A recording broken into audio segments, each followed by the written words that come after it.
नमस्कार दोस्तों, सभी का स्वागत है आपका अपना YouTube channel PK for study में। दोस्तों आज के वीडियो में क्लास 11th के फिजिक्स के most important objective type question लेकर आ चुका हूं, जो कि आपके लिए बहुत ही महत्वपूर्ण है और आपके बोर्ड एग्जाम में छपने वाला है। तो आप लोग वीडियो के साथ बने रहेंगे और लास्ट तक जरूर देखेंगे, ठीक है। अभी तक आप लोगों ने वीडियो को शेयर नहीं किया है तो अपने सभी दोस्तों के साथ इस वीडियो को शेयर कीजिए, ताकि सभी स्टूडेंट के पास ये वीडियो पहुंचे और अपने बोर्ड एग्जाम के लिए मोस्ट इंपॉर्टेंट फिजिक्स के जो ऑब्जेक्टिव टाइप क्वेश्चन आज के वीडियो हम लोगों ने डिस्कशन करने वाले हैं सभी के पास पहुंचे और अपने बोर्ड एग्जाम के लिए अच्छे से तैयारी कर पाए, ठीक है। तो चलिए आज के क्वेश्चन को हम लोगों ने डिस्कशन करते हैं। आज पूरे 40 क्वेश्चन हम लोगों ने इस वीडियो के माध्यम से डिस्कशन करने वाले हैं।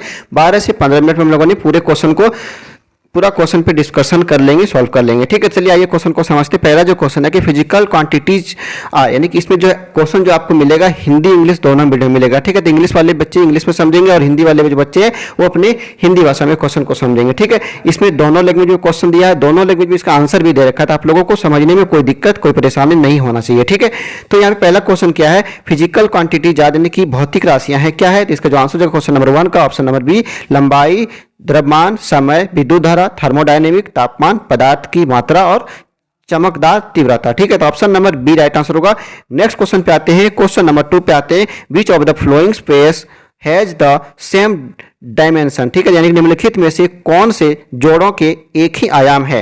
निम्नलिखित में कौन से जोड़ों के एक ही आयाम है। जिसका जो आंसर है क्वेश्चन नंबर 2 का जो आंसर होगा या जो option number B right answer होगा, आवेग और संवेग, ठीक है। आवेग और संवेग। नेक्स्ट क्वेश्चन पे आते हैं कि in SI system the fundamental units are, यानी कि एसआई प्रणाली में मौलिक इकाइयां हैं। हम लोगों ने इस क्वेश्चन को पहले भी रिपीट किए हुए हैं, तो आप लोगों के लिए जितने भी क्वेश्चन आज के वीडियो में हम लोगों ने करने वाले सारे क्वेश्चन इंपॉर्टेंट और अभी जितने भी वीडियो आपके पास पहुंच रहे हैं, आप लोग सारे वीडियो को अगर देख के जाएंगे एग्जाम देने, तो आपको एग्जाम पूरा हलवा लगेगा और आप अपने एग्जाम को पूरे अच्छे तरीके से फोड़ के आएंगे और आप सारा क्वेश्चन को आप सोल्व करके आएंगे, ठीक है। तो आप लोगों ने अभी तक सारे वीडियो को नहीं देखे हैं तो प्ले लिस्ट पे जाइए, वहां सारे वीडियो सारे सब्जेक्ट के पढ़े हैं, सभी को आप लोगों ने अच्छे से देख लीजिएगा, ठीक है। सब 12 से 15 मिनट के 16 मिनट की वीडियो है, तो इसमें ज्यादा देर भी नहीं लगेगा।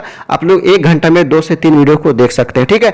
तो क्वेश्चन नंबर 3 का जो एसआई प्रणाली में मौलिक इकाइयां क्या है, जिसका जो आंसर क्वेश्चन नंबर 3 का जो आंसर होगा metre, kilometre, second, ampere, kelvin, mole और कैंडेला। तो option number A right answer होगा क्वेश्चन नंबर 3 का, ठीक है। नेक्स्ट क्वेश्चन पे आते हैं, रिसोल्यूशन इज यानी कि संकल्प है क्या है। इसका जो आंसर होगा क्वेश्चन नंबर 4 का जो आंसर होगा आपका ऑप्शन नंबर ये जगह इनपुट सिग्नल परिवर्तन की सबसे छोटी मात्रा जिसे उपकरण विश्वसनीय रूप से पहचाना जा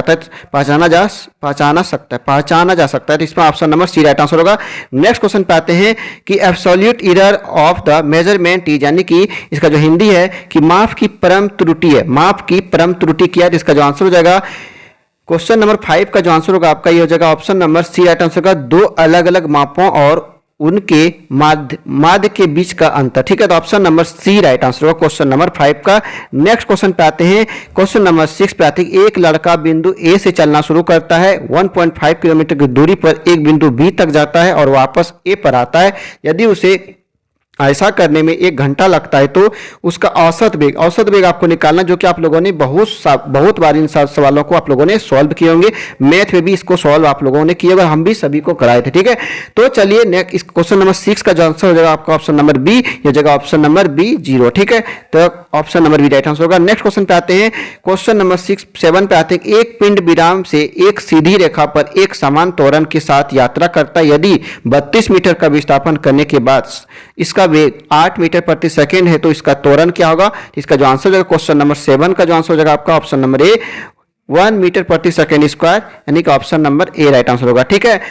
नेक्स्ट क्वेश्चन पे आते हैं, which one of the following is the unit of velocity. इसका निम्नलिखित में से कौन सा वेग का मात्रक है। तो वेग का जो मात्रक है क्या किलोग्राम होगा, मीटर होगा, मीटर प्रति सेकंड होगा या फिर सेकंड होगा। तो क्वेश्चन नंबर 8 का जो आंसर होगा ऑप्शन नंबर सी, मीटर प्रति सेकंड होगा, ठीक है। Question number C right answer, option number C right answer होगा। क्वेश्चन नंबर 9 पे आते हैं कि a body start from rest and travels four second with uniform acceleration of 2 metre प्रति second square if the displacement made by it is 16 metre, the time of travel is, यानी कि एक पिंड विरामावस्था से प्रारंभ करता है और 2 मीटर प्रति सेकेंड स्क्वायर के एक समान त्वरण के साथ t सेकेंड के लिए यात्रा करता है। यदि इसके द्वारा किया गया विस्थापन 16 मीटर है तो यात्रा का समय t होगा। तो इसका जो t का वैल्यू पूछ रहा है, समय पूछ रहा है, तो क्या होगा 4 सेकेंड, 3 सेकेंड, 6 सेकेंड या फिर 8 सेकेंड। तो क्या क्वेश्चन नंबर 9 का जो आंसर होगा इस जगह 4 सेकेंड। ठीक है, इसको आप सॉल्व करेंगे तो कितना आंसर आएगा इसका 4 सेकेंड आएगा। ठीक है, चलिए नेक्स्ट क्वेश्चन पे आते हैं कि एक शरीर आराम से शुरू होता है यदि वह 2 मीटर प्रति सेकेंड स्क्वायर के त्वरण से चलती है तो वह 3 सेकेंड के अंत में एक इसका विस्थापन होगा। कहते हैं body started from rest if it travels with an acceleration of 2 meter प्रति second square its displacement at the end of 3 second is. तो इसका जो आंसर क्वेश्चन नंबर 10 का जो आंसर होगा क्या होगा, क्वेश्चन नंबर 10 का जगह 9 मीटर, यानी option number A right answer होगा। ठीक है, चलिए नेक्स्ट क्वेश्चन पे आते हैं कि एक पिंड O से पूर्व की ओर 4 मीटर का विस्थापन करता है, 4 मीटर का विस्थापन करता है और फिर 3 मीटर की ओर विस्थापन करता है, तो O से इसका परिणामी विस्थापन क्या होगा। तो इसका जो आंसर हो जाएगा क्वेश्चन नंबर 11 का जो क्या होगा आंसर, क्वेश्चन नंबर 11 का हो जाएगा ऑप्शन नंबर सी 5 मीटर। क्या होगा 5 मीटर। ठीक है, नेक्स्ट क्वेश्चन पे आते हैं कि a body is travelling, question number 12 पे आते हैं, ये body is travelling in a circle at constant speed it, यानी कि एक पिंड एक समान चाल से एक वृत्त में गति कर रहा है, तो इसमें त्वरण अंदर की ओर होगी, वेग का समान होगा या फिर कोई त्वरण नहीं होगा या फिर एक बाहरी आरीय त्वरण होगा। तो क्या क्वेश्चन नंबर 12 का जो आंसर हो जाएगा ऑप्शन नंबर ए, त्वरण अंदर की ओर होगी। क्या होगा, त्वरण जो है वो अंदर की ओर होगी। ठीक है, नेक्स्ट क्वेश्चन पे आते हैं when angular velocity change with respect to time then, यानी कि जब कोणीय वेग समय के साथ बदलता है तो क्या होता है, एक कोणीय त्वरण उत्पन्न होता है, एक रेखीय त्वरण उत्पन्न होता है या फिर एक बलयुग्म बनाता है या फिर एक रेखीय वेग उत्पन्न होता है। तो क्या होगा क्वेश्चन नंबर 13 का जो आंसर होगा ऑप्शन नंबर ए, एक कोणीय त्वरण उत्पन्न होता है। क्या होगा, एक कोणीय त्वरण उत्पन्न होता है, option number A right answer होगा। नेक्स्ट क्वेश्चन पे आते हैं द टाइम ऑफ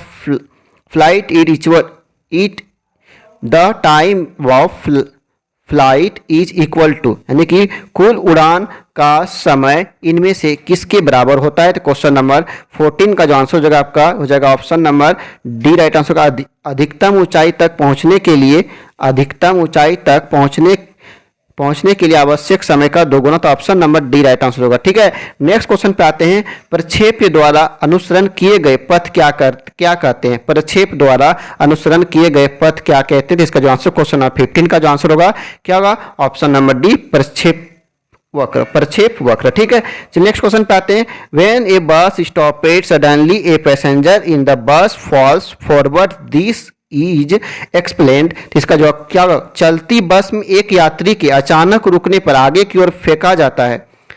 चलती बस में जैसे ब्रेक लगता है तो हम लोग क्या होता है आगे की तरफ झुक जाते हैं ना, बढ़ जाते हैं। तो क्या यह समझाया गया किसके, न्यूटन के पहले नियम द्वारा, न्यूटन के दूसरे नियम द्वारा या फिर न्यूटन के तीसरे या फिर गति के संरक्षण के सिद्धांत द्वारा। क्या होगा क्वेश्चन नंबर 16 का जो आंसर हो जाएगा क्या होगा ऑप्शन नंबर ए, न्यूटन के पहले नियम के द्वारा, तो option number A right answer होगा। ठीक है, नेक्स्ट क्वेश्चन पे आते हैं कि एक समान गति से चलती बस में बैठा यात्री जब बस आगे की तरफ त्वरित होता है तो वह पीछे की ओर गिरता हुआ महसूस करता है। इस प्रकार के बल को क्या कहते हैं, गुरुत्वाकर्षण बल, वास्तविक बल, काल्पनिक बल या फिर छद्म बल या फिर घर्षण बल। क्या होगा क्वेश्चन नंबर 17 का जो आंसर होगा काल्पनिक बल, छद्म बल, option number C right answer होगा। ठीक है,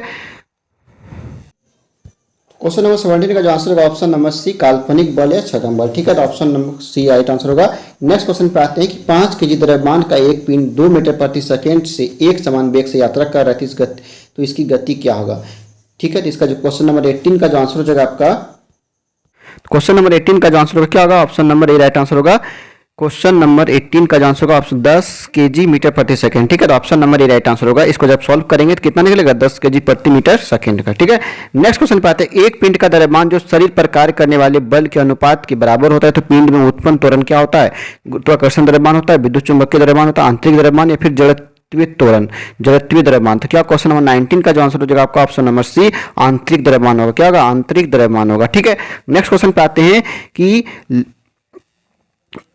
क्वेश्चन नंबर 19 को देखिएगा कि यहाँ पे क्या लकड़ी का एक ब्लॉक सतह पर रखा जाता है। पिंड को स्थानांतरित करने के लिए सतह के समानांतर एक बल लगाया जाता है। घर्षण बल विकसित कार्य करता है। तो इसका जो आंसर हो जाएगा, a block of wood is placed on a surface, a force is applied parallel to the surface to move the body, the frictional force developed act. इसका जो क्वेश्चन नंबर 20 का जो आंसर हो जाएगा आपका क्या होगा, ऑप्शन नंबर डी, लागू बल की दिशा के विपरीत। ठीक है, लागू बल की दिशा के विपरीत होगा, तो option number D right answer होगा। ठीक है, नेक्स्ट क्वेश्चन पे आते हैं।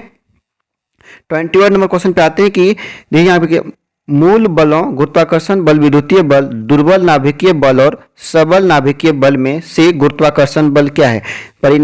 परिमाण में पहले स्थान पर है, परिमाण में दूसरे स्थान पे है, या परिमाण में तीसरे स्थान पे, परिमाण में चौथे स्थान पे। क्या क्वेश्चन नंबर 21 का जो आंसर होगा ऑप्शन नंबर डी, परिमाण में चौथे स्थान पे, तो option number D right answer होगा। ठीक है, नेक्स्ट क्वेश्चन पे आते हैं। The frame of reference attend to a satellite of the earth is, यानी कि पृथ्वी के एक उपग्रह से जुड़ा हुआ संदर्भ फ्रेम क्या है। तो एक जड़त्वीय फ्रेम है। सितारा के सापेक्ष एक फ्रेम।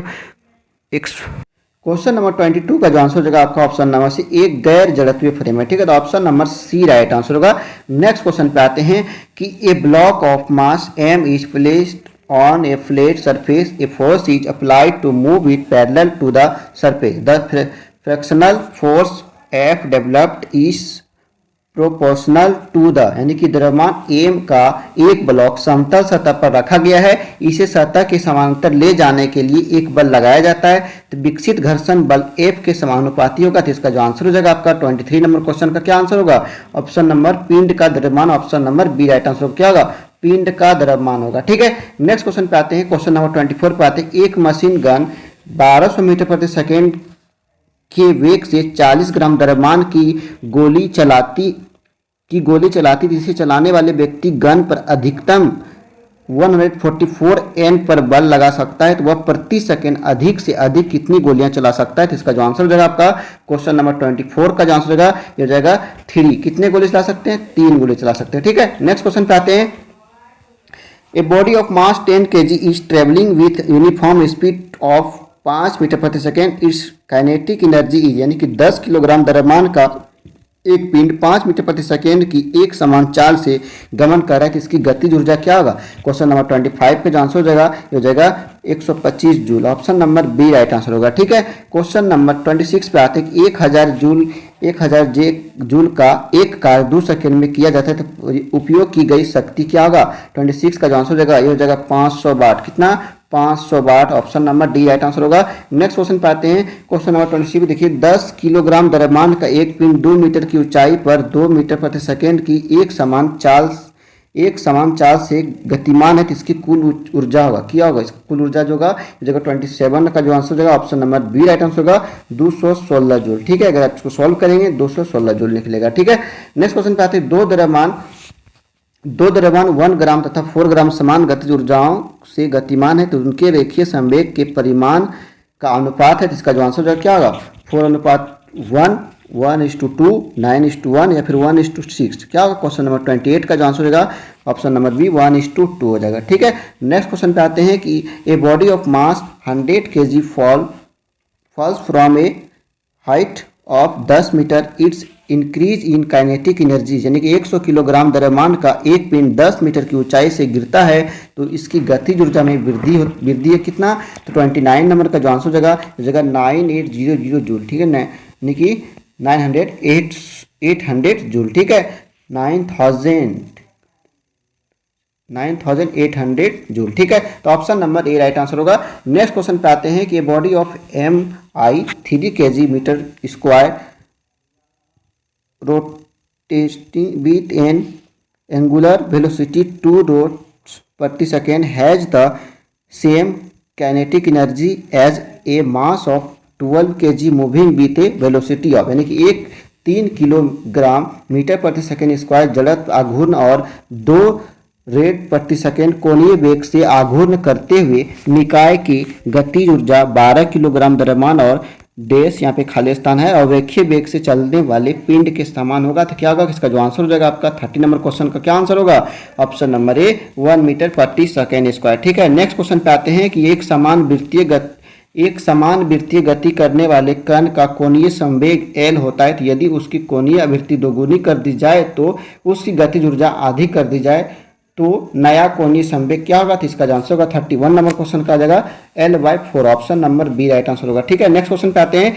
एक पतली वर्दी वृत्ताकार वलय 30 डिग्री झुकाव वाले एक झुके हुए विमान को बिना खिसके लुढ़क रहा है। झुके हुए तल के अनुदिश इसका रेखीय त्वरण होगा। तो क्वेश्चन नंबर 32 का जो आंसर हो जाएगा G/2, option number A right answer होगा। नेक्स्ट क्वेश्चन पे आते हैं। क्वेश्चन नंबर 33 पे आते हैं। Moment of inertia depends on, यानी कि जड़ता का क्षण निर्भर करता है। तो किस पे, 33 नंबर का आंसर हो जाएगा, यानी कि कोणों का वितरण, द्रव्यमान, घूर्णन की धुरी की स्थिति है सभी। तो option number D right answer होगा ये सभी। ठीक है, नेक्स्ट क्वेश्चन पे आते हैं। यदि कोई पिंड अपने द्रव्यमान के केंद्र से गुजरते हुए एक अक्ष के पास घूम रहा है तो इसका कोणीय संवेग इसके साथ निर्देशित होता है। तो क्या होगा, 34 का आंसर हो जाएगा ये घूर्णन की धुरी पर होगा। क्या होगा, घूर्णन की धुरी पर, option number D right answer होगा। नेक्स्ट क्वेश्चन पे आते हैं। एक कण वृत्ताकार पथ पर घटती चाल से गति करता है तो सही कथन चुने। ठीक है, तो इंग्लिश वाले क्वेश्चन को देख लीजिएगा। ए प्रैक्टिकल मूव्स ऑन एक circular path with decreasing speed, choose the correct statement. ठीक है, तो यहाँ पे इसका जो आंसर क्या होगा, 35 नंबर का जो आंसर हो जाएगा आपका option number D right answer होगा। कोणीय संवेग की दिशा स्थिर रहती है। क्या होता है, कोणीय संवेग की दिशा स्थिर होती है। 36 नंबर पे आते हैं कि निम्नलिखित में से कौन सी इस इकाई की विशेषता है। निम्नलिखित में कौन सी इकाई की विशेषता है। तो क्वेश्चन नंबर 36 का जो आंसर हो जाएगा, यानी कि इकाई सार्वभौमिक रूप से स्वीकार किया जाना चाहिए, सही बात है, या अपवर्तनीय और अच्छी तरह से परिभाषित किया जाना चाहिए, सही बात है, यह उपयुक्त आकार का और आसानी से उपलब्ध होना चाहिए, ये भी सही। तो उपरोक्त सभी, option number D right answer होगा, उपरोक्त सभी। ठीक है, क्वेश्चन नंबर 37 पे आते हैं। गुरुत्वीय स्थिरांक का आयामी सूत्र है। The dimensional formula of gravitational constant is, यानी कि इसका जो आंसर हो जाएगा 37 का क्या होगा, m-1 ठीक है, l-1 l पे पावर 3 t-2, तो option number C right answer होगा। नेक्स्ट क्वेश्चन पे आते हैं। 38 नंबर क्वेश्चन है। Which of the following pairs has the same dimension, यानी कि निम्नलिखित में से कौन से जोड़े की विमाएं समान है। तो क्वेश्चन नंबर 38 का जो आंसर हो जाएगा आपका हो जाएगा ऑप्शन नंबर बी, आवेग और संवेग का। किसका, आवेग और संवेग का। ठीक है, नेक्स्ट क्वेश्चन पे आते हैं। 39 नंबर क्वेश्चन पे आते हैं कि विच of the following is not units of time. तो यहाँ पे निम्नलिखित में से कौन सा समय का मात्रक नहीं है, सेकेंड, पार्सेक, वर्ष या फिर प्रकाश। तो क्या होगा, 39 नंबर का जो आंसर होगा प्रकाश जो है ये समय का मात्रक नहीं है। ठीक है, लास्ट क्वेश्चन है कि the SI unit of torque is, यानी कि बल आघूर्ण की SI इकाई क्या है। तो क्वेश्चन नंबर 40 का आंसर होगा newton metre, option number A right answer होगा न्यूटन मीटर। ठीक है, तो हम लोगों ने इस तरह से मोस्ट इंपॉर्टेंट 40 क्वेश्चन इस वीडियो के माध्यम से पूरा क्लियर किए, जो कि आपके लिए बहुत ही महत्वपूर्ण है। आप लोगों ने कमेंट कीजिएगा कहीं पे अगर आपको कोई दिक्कत है, कोई परेशानी है, क्योंकि इसमें से बहुत सारा जो है मैथमेटिकल प्रोसेस था जो कि आप लोगों को सॉल्व नहीं होगा, तो आप हमें कमेंट करके बताएंगे। अगर सॉल्व करने में आपको प्रॉब्लम हो रही है, कोई दिक्कत है, तो हम तो अभी यहाँ पे इसका डायरेक्ट आंसर बता दिए। अगर आपसे सॉल्व नहीं होगा तो आप हमें कमेंट करेंगे, इसको पूरे सॉल्यूशन करके एक अलग पेज में आपको प्रोवाइड कराई जाएगी। ठीक है, फिर मिलते हैं नेक्स्ट वीडियो में, तब तक के लिए जय हिंद, थैंक यू।